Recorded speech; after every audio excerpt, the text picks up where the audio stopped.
दोस्तों, भारत में कई वीर सपूतों ने जन्म लिया है जिन्होंने अपनी मिट्टी के लिए अपार बलिदान दिए।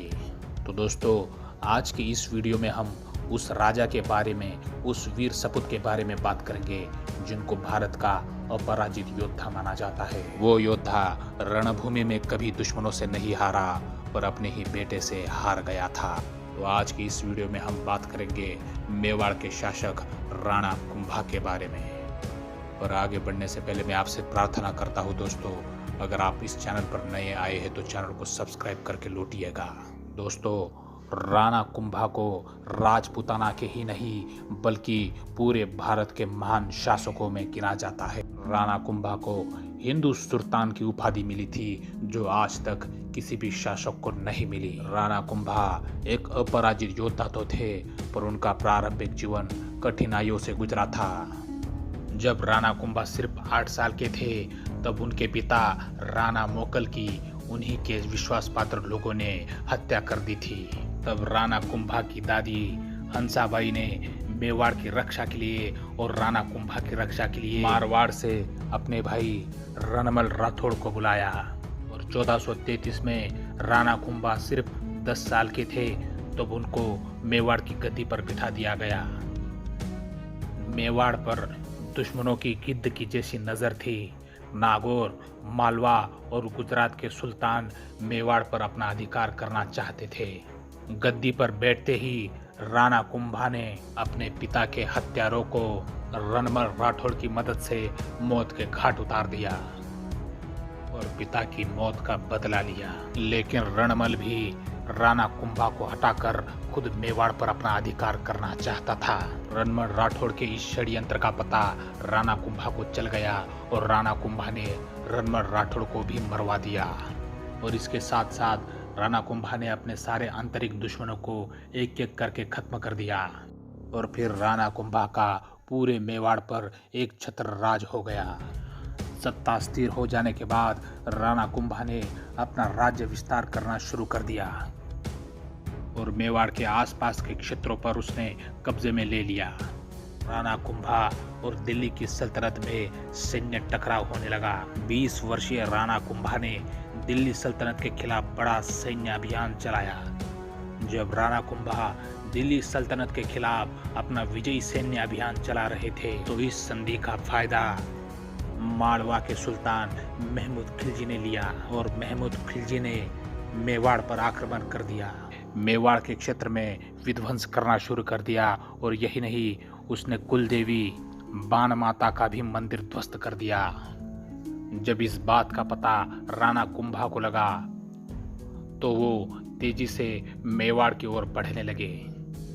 पर राणा कुंभा के आने की खबर पाकर महमूद खिलजी वापस मालवा की ओर भाग गया। और राणा कुंभा किसी भी हालत में महमूद खिलजी से बदला लेना चाहते थे। कुंभा ने अपनी सेना मालवा के अंदर घुसा दी और भयंकर रक्तपात करना शुरू कर दिया। कुंभा ने महमूद खिलजी की सेना को परास्त करके महमूद खिलजी को गिरफ्तार कर लिया।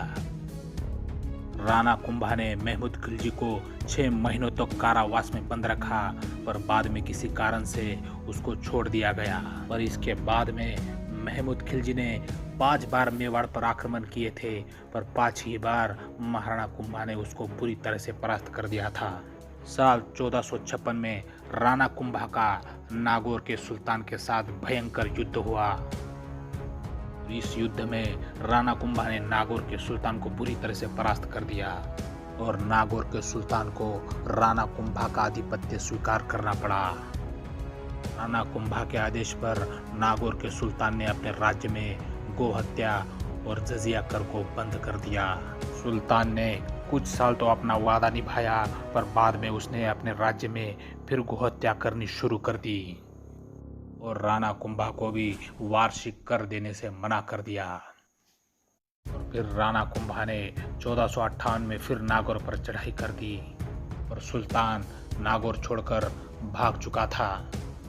वो गुजरात के सुल्तान के पास जा पहुंचा और फिर 1458 में ही नागौर और गुजरात के सुल्तानों ने महाराणा कुंभा के खिलाफ बड़ा सैन्य अभियान शुरू कर दिया। पर इस बार भी महाराणा कुंभा ने इन दोनों सुल्तानों की संयुक्त सेना को परास्त कर दिया था।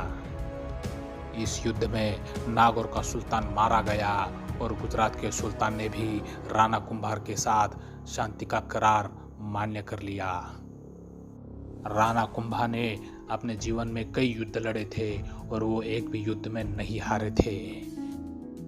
राणा कुंभा की एक के बाद एक जीत ने कुंभा को उस वक्त का सबसे बड़ा और सबसे महान योद्धा बना दिया था। कहते हैं कि उस वक्त उनसे टक्कर लेने वाला कोई शासक नहीं था। महाराणा कुंभा सिर्फ शस्त्र में ही नहीं, शास्त्र में भी पारंगत थे। अपने कार्यकाल में महाराणा कुंभा ने सैकड़ों मंदिर बनवाए और कई किलों का निर्माण किया। महाराणा कुंभा के शासनकाल को लोक कल्याणकारी शासन माना गया, पर रणभूमि में कभी नहीं हारने वाला ये अपराजित योद्धा अपने ही खून से हार गया था। 1468 में राणा कुंभा की अपने ही बड़े बेटे उदय सिंह ने हत्या कर डाली थी और मेवाड़ की गद्दी छीन ली थी।